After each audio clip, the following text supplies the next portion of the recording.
Igreja, abra as vossas Bíblias lá, 1 Tessalonicenses, capítulo de número 5 e o verso 21. Vou ser breve, até porque as horas já se avançaram. Epístola de Paulo à igreja de Tessalônica, primeira epístola, né? No capítulo 5, versos 21 e o verso de número 22. Todos acharam? Amém? Diz assim. Verso 21 e o verso 22. Examinai tudo, retende o bem, abstende-vos de toda a aparência do mal.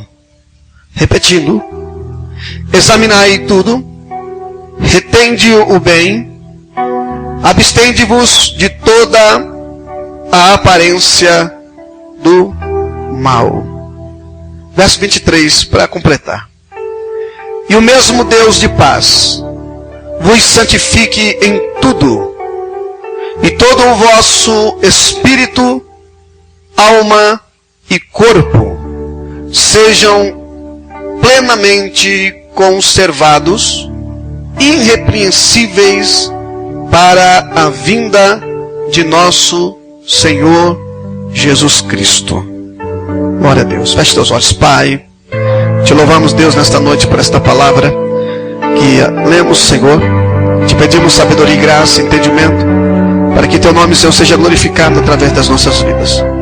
Ó Deus, contemple o meditar do meu coração e que no abrir da minha boca, Senhor, o teu Espírito venha falar através das palavras que serão pronunciadas. Pois a tua palavra é autoridade, a tua palavra é poder. E eu quero nesta noite expressar a tua palavra. Nada, Senhor, que venha a ser baseado, ó Deus, ou firmado em pensamentos do homem, mas sim, Senhor, no teu conselho e na tua vontade nesta noite. Em nome de Jesus. Amém. Podeis tomar assento, queridos. Amém, queridos. Irmãos, eu quero nessa noite ministrar sobre as vossas vidas algo que é muito constante em nossas vidas e que muitas das vezes não damos o devido valor, não prestamos a atenção e desconsideramos muitas das vezes as consequências que coisas pequenas podem nos causar na nossa vida. Eu separei aqui algumas reflexões que vão, baseadas na palavra, que vão nos dar um entendimento muito bom a respeito dessas coisas pequenas. Mas antes eu queria que você virasse para o lado e dissesse assim para o teu irmão: irmão, cuidado com as coisas pequenas. Quem pode dizer amém?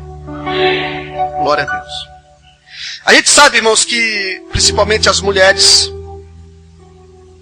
que quando vai se cozinhar o feijão, uma das primeiras coisas que é feita do feijão é a escolha do feijão. Não é assim? Oi? Hoje tem gente que vai sair colocando tudo. Mas há uma prática bem, talvez, de muitos ou de muitas mulheres, é a escolha do feijão. Não é verdade? Você separa os bons dos ruins. E não só dos bons dos ruins, como também você separa as pequenas pedras e outros objetos que se encontram dentro do feijão, né? Outras matérias de todos os tipos. Você separa. Quantas das vezes eu, comendo feijão, mordi uma pedra no meio do feijão. Às vezes porque a esposa não percebeu, ou às vezes acontece isso. E é ruim. Quem já mordeu uma pedra aqui? É terrível, né, irmãos? Dói até a alma. Você Está comendo ali aquela comida tão gostosa. E a comida da minha esposa é maravilhosa, irmão. Pensa numa comida boa. Mas eu não estou lhe convidando a você a almoçar nem jantar na minha casa. Viu? Fique na sua casa, por favor. Brincadeira. Então, a gente sabe o quanto isso é ruim. A gente morde a pedra, porque não percebemos ela. Machuca, dói os dentes, causa um incômodo muito grande, a ponto de, muitas das vezes, até perder a fome. De perder até a fome. E às vezes nós somos assim como igreja. Muitas das vezes tropeçamos em coisas pequenas da vida. Às vezes numa palavra. Muitas das vezes em atitudes. Existem atitudes que para você pareça ser irrelevante, pequeno. Um ato que você faça. Um olhar que você, muitas das vezes, direciona alguém. Às vezes, um aceno, um gesto. Por mais pequeno que seja, muitas das vezes ele causa uma influência muito grande na vida da outra pessoa e também na sua vida. Por que não falar das coisas que são concernentes à moralidade e à espiritualidade? Muitas das vezes não damos a ênfase com respeito à nossa moral, de coisas pequenas que praticamos, que pensamos, que olhamos, que pegamos. E às vezes parece tão pequena a atitude, tão superficial, mas não entendemos e não percebemos que existe aí uma consequência muito grande sobre as nossas vidas. Às vezes, uma palavra como esta, um pequeno deslize que você dá, de olhar para o lado e bater um papo que nem você está batendo aí, você perde muitas coisas, bênçãos sobre a tua vida. Você perde muitas bênçãos. Então preste muita atenção aqui em mim. Deixe para conversar depois. Por mais que seja pequenininha a conversa, rápida, preste atenção no pastor. Diz amém? Então, nós devemos tomar cuidado com isso. Porque muitas coisas pequenas na vida, atitudes e palavras, têm destruído e causado muitas destruições em casamentos, na vida de filhos, na vida profissional também, na vida como igreja. Nós devemos tomar cuidado. Às vezes falamos algo para o nosso irmão na igreja e não percebemos, porque achamos que estamos em alguma razão, mas achamos que isso não vai machucar. Uma palavra, às vezes tão pequena, tão limitada ao tempo de segundos, mas que pode causar uma impressão ou marcar a vida daquela pessoa até mesmo para o resto da vida. E nós como igreja, nós precisamos estar atento a essas coisas, porque ninguém tropeça em pedra pequena, irmãos. Ou perdão, ninguém tropeça em pedras grandes. Tropeçamos em pedras pequenas. Amém? E é com base nisso que eu quero hoje, nessa introdução, que você reflita sobre a tua atitude, as tuas atitudes, as tuas palavras, os teus pensamentos. A palavra de Deus diz que nós devemos analisar tudo e reter o que é bom, assim como o feijão. Você precisa ser minucioso na escolha do feijão, senão você come pedra com feijão. Você precisa ser minucioso. Você precisa ter uma visão de centenas de feijão que está ali à sua mesa, ao seu balcão onde você faz a escolha. A sua visão tem que estar apurada no feijão. Você não pode se distrair, porque uma distração faz que você deixe passar batido uma pedra ou um objeto que possa causar um mal-estar na hora da refeição. Devemos atentar-se a isso, por quê? Porque a vida ela é feita de escolhas, e muitas das vezes pequenas escolhas nos causam grandes ações e situações e resultados das nossas vidas. A Bíblia fala em Eclesiastes, no Cântico dos Cânticos, no livro de Salomão. Salomão diz lá no capítulo de número 2 e versículo 15 que devia se tomar cuidado com as raposinhas no plantio da vinha. Entenda-se que o que ele começa a dizer, a figura que Salomão nos apresenta, está muito baseado numa vida a dois, numa vida conjugal, dele e da Sulamita, onde ele começa a expressar o seu amor a ela, e nesse poema, inspirado pelo Espírito Santo de Deus, que Salomão descreve esse relacionamento íntimo com a sua esposa, que inclusive muitos teólogos usam essa figura de Cristo e a igreja, essa intimidade do casal, onde Paulo também diz que grande é o mistério, ou é este mistério, de uma vida a dois, dessa união mística de Cristo com a sua igreja, que é comparada a um casamento. E devemos nos atentar, nesses últimos dias, principalmente na vida relacional, e naquela que em particular diz ao casamento, assim como Salomão, ele se preocupa com as raposas pequenas, da qual muitos agricultores não se preocupavam, mas eram os animais que mais causavam danos ao vinhedo, às plantações. Ao passo que ele se preocupava com as grandes raposas, que se filtravam dentro ou no campo, assim destruindo os melhores frutos. As preocupações estavam mais voltadas às grandes raposas. Mas Salomão, ele chama a atenção que nós devemos tomar cuidado com as pequenas raposas.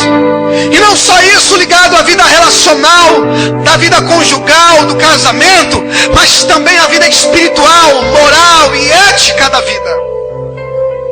Onde as pequenas coisas têm destruído muitos planos, sonhos e projetos de vida. Pequenas coisas que não damos importância. Não estou falando de palavras de outros, mas estou dizendo de atitudes e comportamentos nossos, que muitas das vezes nós dizemos, não tem nada a ver. Qual é o problema? É algo tão pequeno, tão banal. O que isso pode refletir na minha vida? O que isso pode refletir no meu casamento? O que isso pode refletir no meu ministério? O que isso pode refletir na minha família? O que isso pode refletir na minha vida, talvez financeira? Pequenas atitudes, pequenas ações podem produzir resultados catastróficos na vida particular, social e a vida coletiva. E particularizando isto, limitando isso mais à pessoa em si, quantos pecados que nós consideramos pequenos, atitudes nossas que nós dizemos, isso não tem nada a ver, isso não vai me causar dano nenhum. Qual é o problema? O que tem de mais fazer é apenas algo tão pequeno, tão banal. Quem é que vai perceber? Quem é que vai entender que isso seja tão prejudicial para a minha vida ou para a minha família?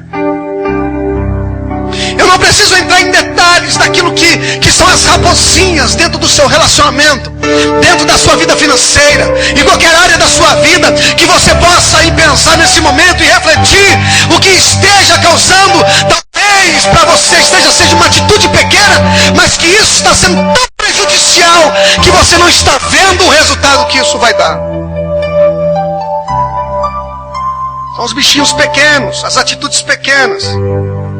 As raposinhas pequenas, por que eles não consideravam talvez uma ação destrutiva? Porque em comparação às grandes raposas, elas eram bichinhos tão dóceis, tão dócios, tão pequenos, que eles deixavam aquelas raposas, ainda são pequenininhas, não tem problema nenhum, não causa dano nenhum, mas aquilo se tornava uma praga. Eles viam uma, viam duas, e daqui a pouco tinha três, é igual rato, vira praga. E quando você já vai ver já uma nação de tanto de praga, como de ratos nas plantações, como de raposas, que causam grandes destruições para as plantações. Agora eu vou dizer uma coisa para você, meu irmão. Na sua vida pessoal, quais são as pequenas coisas que têm destruído o teu relacionamento? Quais são as pequenas coisas que têm impedido você de se relacionar com Deus intimamente? Quais são as pequenas coisas que têm obstruído a sua vida espiritual diante do Senhor? Que têm travado a sua alma, o seu espírito, que têm travado o seu ministério?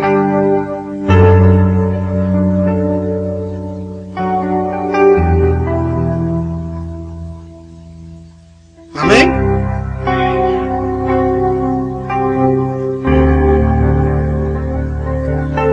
Devemos tomar cuidado com os pecados pequenos disfarçados de coisas dóceis. O dócil, tão bonito,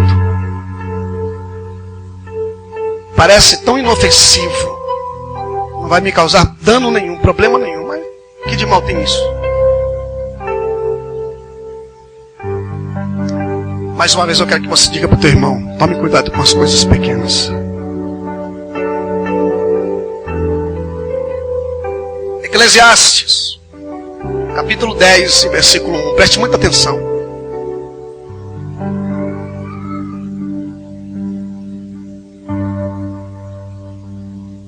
Amém? Hoje, irmãos, existe uma praga que está assolando a nossa nação, que é o mosquito da dengue. E não ficou mais na dengue, agora tem o chikungunya. Tem uns crentes que é meio chikungunya. E tem uns crentes que é zika, irmão. É zika de fato mesmo. É zicado. Não é nem zika vírus, é um crente zika. Você é um crente zika, irmão? Hã? Tem bastante. Isso está causando um dano terrível. Um mosquitinho tão pequeno está destruindo sonhos de mulheres que engravidaram e por conta dessa doença, microcefalia, isto tem destruído sonhos de projetos de vidas de famílias por causa de uma picada de mosquito tão pequeno que destrói sonhos, que mata vidas e que destrói grandes projetos de famílias. Tão pequeno. Eclesiastes capítulo 10, verso 1.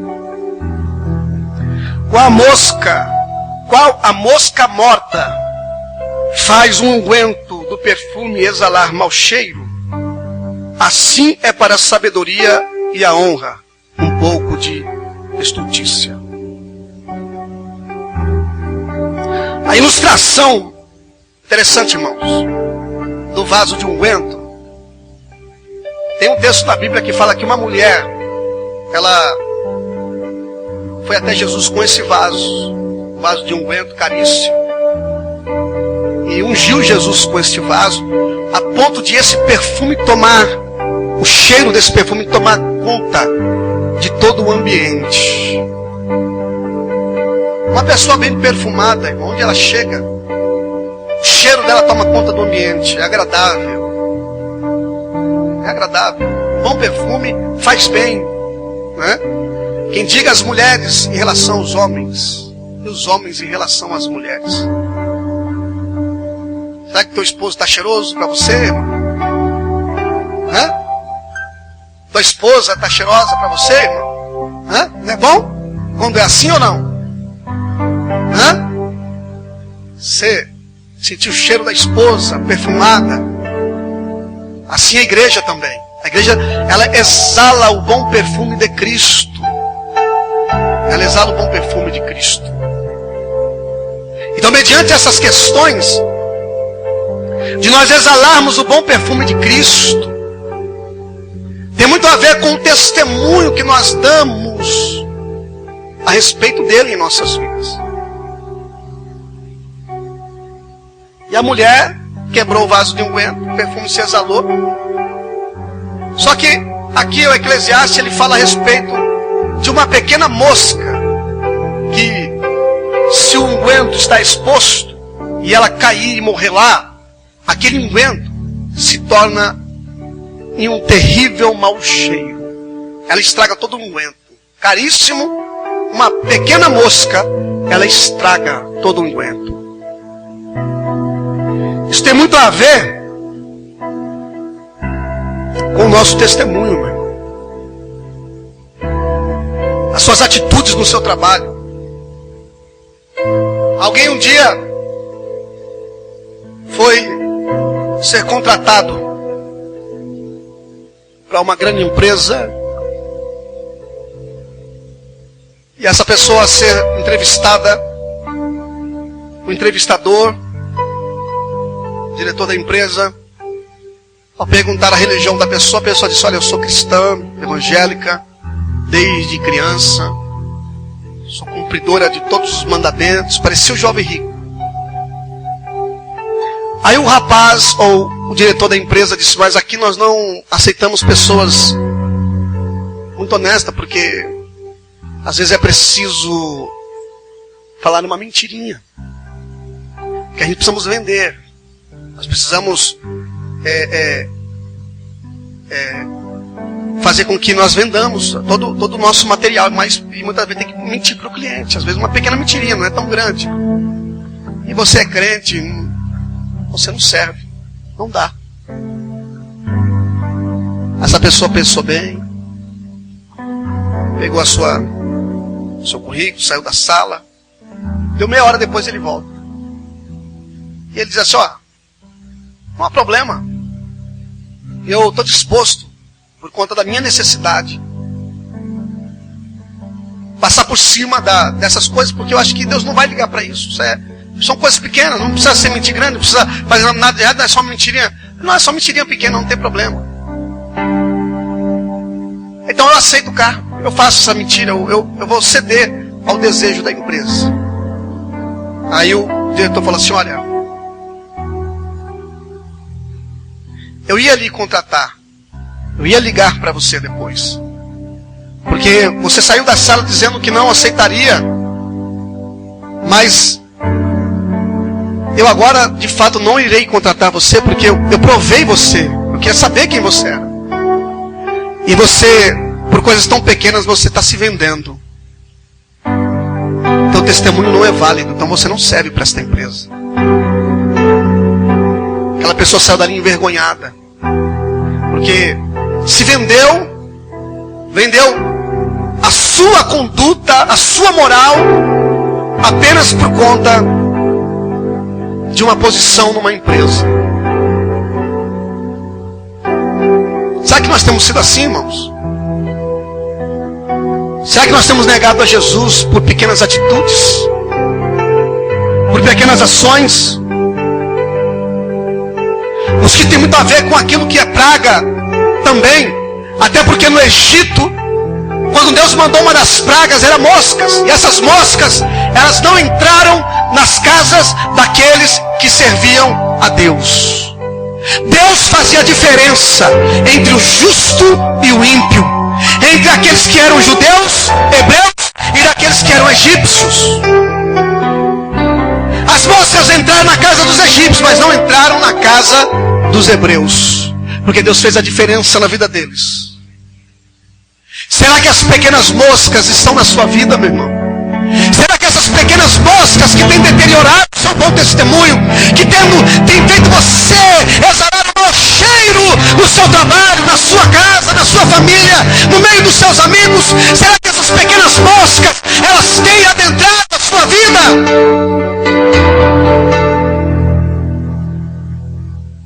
As pequenas moscas. O outro aspecto que Jesus usa ao comparar o homem rico que não vai entrar no reino dos céus por conta não da sua riqueza, mas por conta do seu orgulho de não ceder ou crer na vontade de Deus para a sua vida.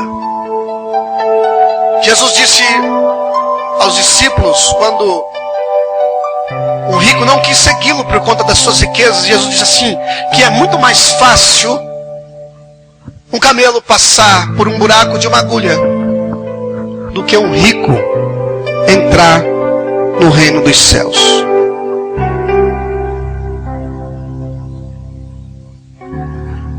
Havia duas figuras, duas interpretações, ou existem duas interpretações desse texto. O primeiro é que camelo era uma grande corda que se prendia os barcos, e a agulha era onde se passava ou amarrava. Então havia uma dificuldade muito grande de amarrar aquelas grandes cordas naqueles buracos de agulha que era para prender os barcos, os grandes barcos no cais. E havia uma outra interpretação de que havia nos muros, principalmente de Jerusalém, porque se fechava as portas ao anoitecer, brechas por onde os viajantes que não podiam mais entrar pela porta passavam por ali. Então o camelo, para passar, passava com muita dificuldade. Ele tinha que se curvar, ele tinha que se dobrar e passar por ali com muita dificuldade. Então aqueles buracos chamava agulha. Então por isso que Jesus fala assim, que era muito mais fácil, ou na interpretação da corda que amarrava os navios naquela época, para passar pelo buraco de uma agulha, ou de fato um camelo passar por um buraco de uma agulha nas grandes paredes ou nos grandes muros. Só que a ideia que Jesus diz aqui, meu irmão, a dificuldade dos sentimentos de muitas pessoas de entrar no reino dos céus. Porque isso aqui está comparado ao orgulho do homem que não quis seguir Jesus por conta do seu orgulho, não da sua riqueza. Porque ser rico não é sinônimo de orgulho. Existem muitos ricos que são humildes, como existem também muitos pobres que são orgulhosos. E muitas pessoas vão ficar meio caminho sem entrar no reino de Deus por conta do orgulho. O orgulho é um sentimento que parece pequeno, parece inofensivo, mas as pessoas não entendem o quanto isso é prejudicial à sua vida espiritual.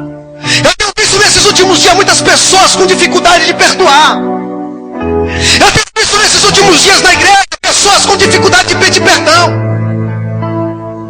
Pessoas orgulhosas que usam de palavras subjetivas, atacando os outros, condenando os outros, julgando os outros por conta do orgulho de não aceitar o outro. Isso dentro do casamento, dentro da igreja, da família. Pessoas que usam de orgulho para não ceder, para não pedir perdão, para não se colocar diante, talvez que pareça de uma humilhação que é insuportável. E essas pessoas vão usar de todos os artifícios e de todas as desculpas para não ter que ceder, para não ter que aceitar, para não ter que perdoar, para não ter que se humilhar, para não ter que abraçar, para não ter que dizer conta comigo, ou você pode contar comigo também, eu quero contar com você.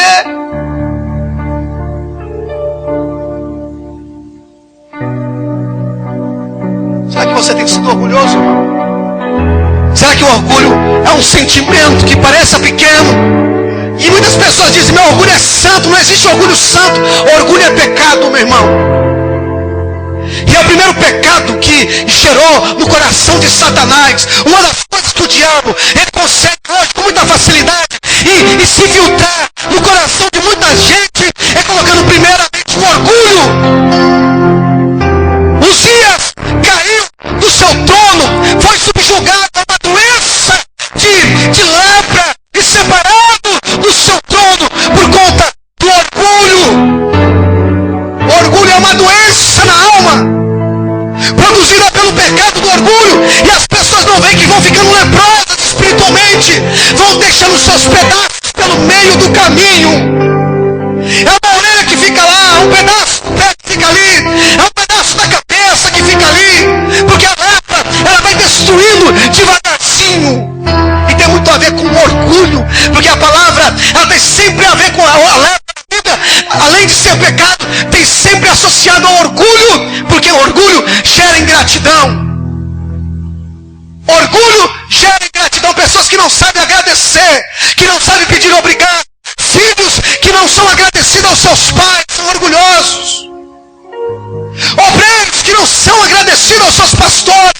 são orgulhosos.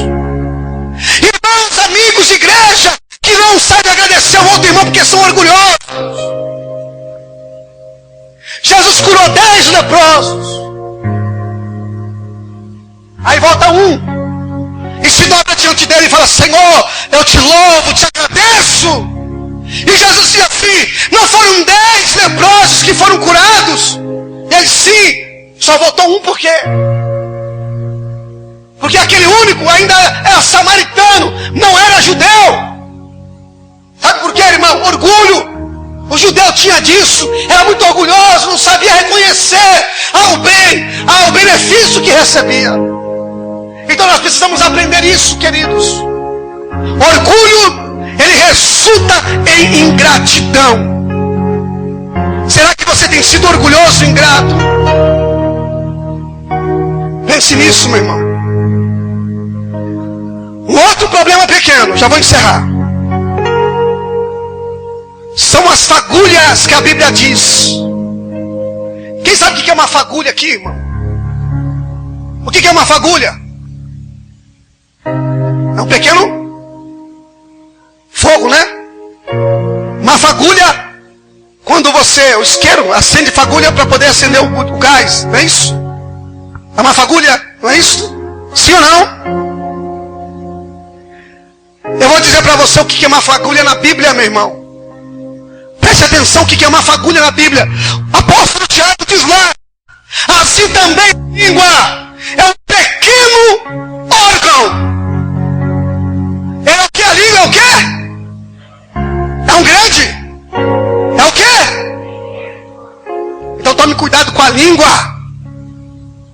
Porque a língua é como uma fagulha que incendeia um grande bosque.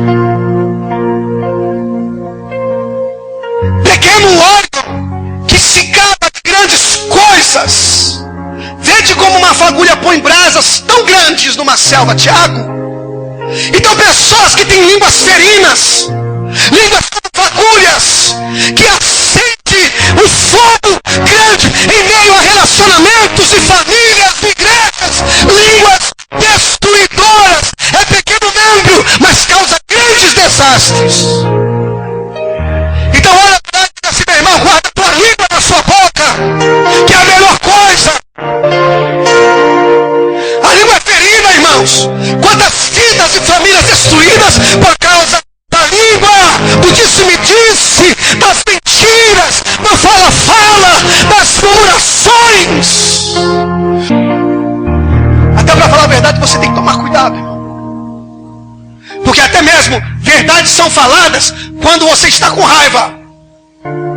Tem pessoa que não sabe falar a verdade, ela só fala a verdade quando ela está com raiva, magoada, com raiva, aí vai e fala a verdade, aí joga tudo para fora.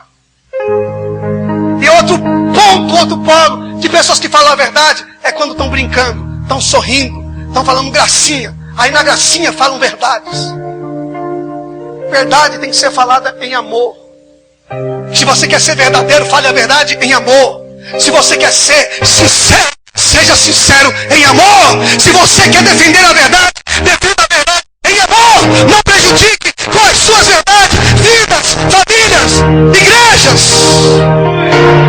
A Bíblia fala em Efésios 4, diz verdade em amor. Para nós encerrar aqui,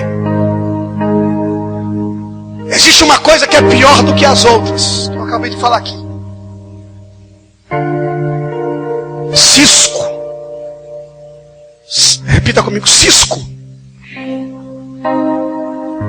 Tem muita pessoa preocupada com a trave do olho do outro, mas não se preocupa com o cisco do seu olho. Tem uma trave, perdão, se preocupa com o cisco no olho do irmão, mas não se preocupa com a trave do seu olho. Tem pessoa, irmão, que é igual a fariseu, coa um mosquito e engole o cabelo. É assim. Para os outros, pecador, prostituta, isso, aquilo. Mas os pecados dela, engole o camelo. Mas o cisco no olho do outro é condenável, é prejudicial. Tem que tocar para fora da igreja. Tem que colocar para fora. Não serve, não presta. É um pecador, é um mentiroso, é um salafrário. Não vira, não serve. consegue ver e perceber uma trave que há no seu olho. É pequeno, hipócrita, tira a primeira trave do teu olho, então verás claramente para tirar o argueiro do olho do teu irmão. Pequenas coisas que causam grandes destruições. Pessoas que julgam a outra, condenam a outra. Às vezes a pessoa só tem um cisco, mas no olho dele tem uma trave.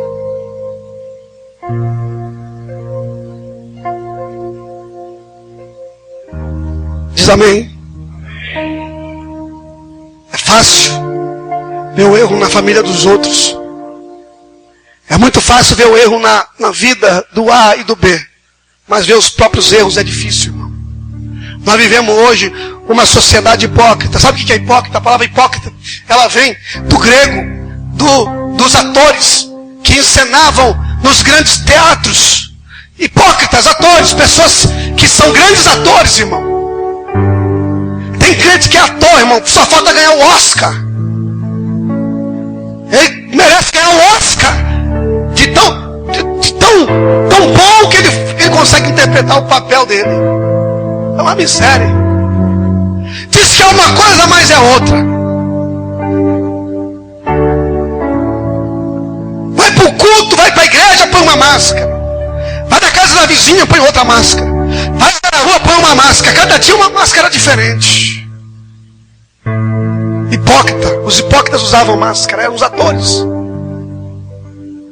Aí repara no cisco no olho do irmão lá, que está lá, tadinho, sofrendo, às vezes com uma dificuldade realmente moral, às vezes tem uma falha, tem um defeito, de fato, porque a igreja, irmão, não é lugar de pessoas completamente santas, perfeitas, perfeccionistas, igual aqueles que são os fariseus, que coavam o mosquito, mas engoliam o cabelo, eram dizimistas, até das coisas pequenas de semente, mas impediam as pessoas de entrar no reino dos céus.